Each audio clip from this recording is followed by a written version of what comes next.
بسم الله الرحمن الرحيم الحمد لله والصلاة والسلام على رسول الله وعلى آله وصحبه أجمعين أما بعد. All praise belongs to Allah subhanahu wa ta'ala for granting us the opportunity to come to His house to perform salah. We ask Allah Azza wa Jal to accept our ibadat. We ask Allah subhanahu wa ta'ala to forgive our shortcomings. Grant us the khair of this day and protect us from the evil. Ameen ya Rabbal Alameen. One of the very important lessons that we learn from the teachings of Anbiya, from their legacy, which in many occasions throughout their life, every prophet has practiced, and at most practiced by the Prophet sallallahu alaihi wasallam, it is to be submitting to the decision of Allah subhanahu wa ta'ala, al-rada bil-qadr.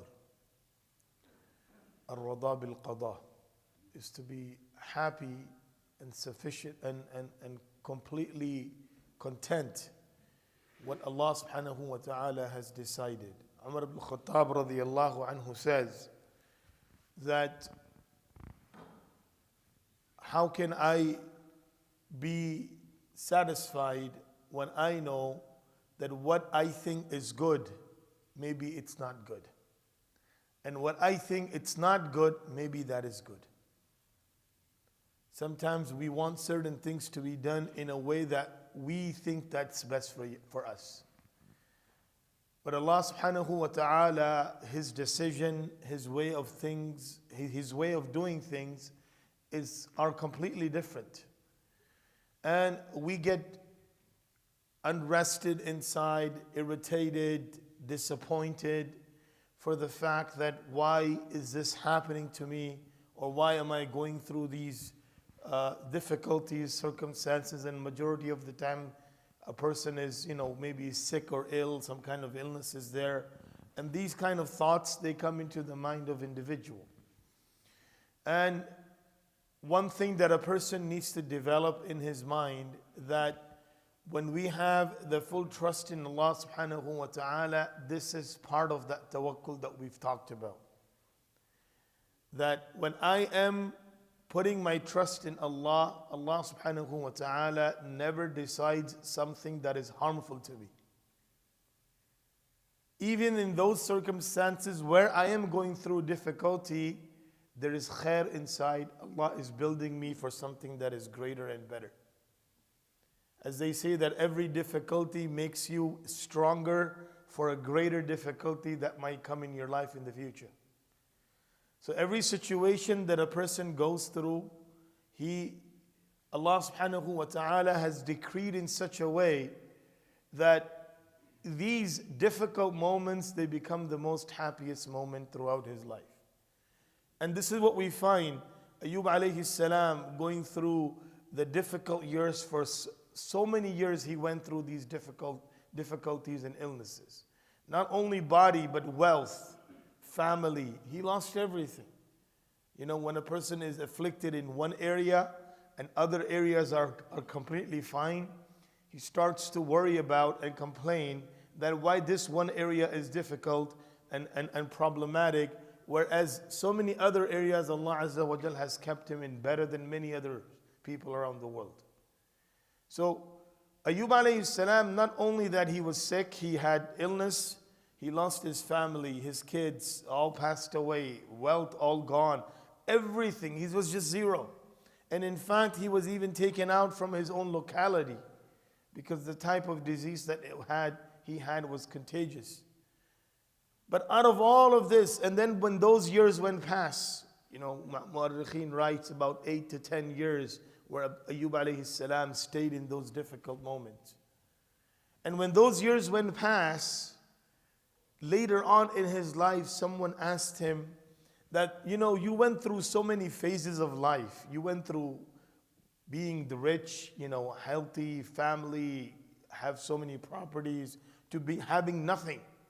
And then going into that, what Allah Azza wa Jal had doubled whatever you had lost in your first years of your life, in your early years of your life. Out of all of these different cycles of life, which one you would consider the best? He said, the one that I lost, in the one that I lost everything and I was in complete illness. So someone asked him, why is this? I mean, you had good times and very bad times and then the best times. So out of these three cycles of life, why the most difficult one was the best one for you? He says that in those difficult times, every single day Allah used to ask me, "Oh Ayyub, are you happy with me?" So that moment where I am having this pleasure of conversating with Allah, that Allah is personally asking me that, "Oh Ayyub, are you happy with me?" That was the best moment of my life. I never felt better to have everything around me, to be there for me. Never felt better except in that moment, that in my most difficult times, Allah subhanahu wa ta'ala is talking to me. That also gives us an understanding, when a person is going through a difficult time, he is most closest to Allah. Dawood alayhi salatu was salam asked Allah that, "Oh Allah, where can we find you?" Ana inda munkasiratil qulub.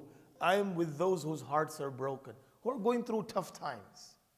A person is going through tough times, he is the most closest to Allah subhanahu wa ta'ala.